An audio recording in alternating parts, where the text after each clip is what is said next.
ഇടിവെട്ടിയവന്റെ തലയിൽ തേങ്ങ വീണു എന്ന അവസ്ഥയിലാണ് സാധാരണക്കാർ. സംസ്ഥാനത്ത് വെളിച്ചെണ്ണ വില ഉയർന്നുകൊണ്ടിരിക്കുകയാണ്. 1 കിലോഗ്രാമിന് പലയിടത്തും പല വിലയാണെങ്കിലും 500-ന് മുകളിലാണ് എല്ലായിടത്തും. ചിലയിടങ്ങളിൽ വില 550 വരെ എത്തി. ഓണം അടുക്കുന്നതോടെ വില 600 കടക്കുവാനാണ് സാധ്യത.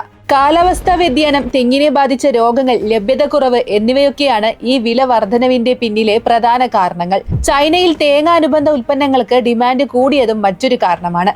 വെളിച്ചെണ്ണയുടെ വില കുത്തനെ ഉയരുമ്പോൾ കേരളത്തിലെ അടുക്കളയിൽ പാം ഓയിൽ അടക്കമുള്ള ബദൽ ഭക്ഷ്യ എണ്ണയുടെ ഉപയോഗം കൂടിയിട്ടുണ്ട്. മലേഷ്യയിൽ നിന്നുള്ള പാം ഓയിൽ ഇന്ത്യൻ വിപണി കീഴടക്കുകയാണ്. സാമ്പത്തിക വർഷത്തിന്റെ ആദ്യ പകുതിയിൽ ഇന്ത്യൻ വിപണിയിൽ 35% വിഹിതം നേടാൻ മലേഷ്യ പാം ഓയിലിന് സാധിച്ചു. ലോകത്ത് പാം ഓയിൽ ഉൽപാദനത്തിനും കയറ്റുമതിയിലും 2ാം സ്ഥാനത്തുള്ള രാജ്യമാണ് മലേഷ്യ. ആഗോള വിപണിയുടെ 24% അവർക്ക് അവകാശപ്പെട്ടതാണ്. എന്തായാലും വെളിച്ചെണ്ണയ്ക്ക് വില കൂടിയപ്പോൾ ഈ പകരക്കാരൻ ഇപ്പോൾ കുതിക്കുകയാണ്. For more videos follow our channel.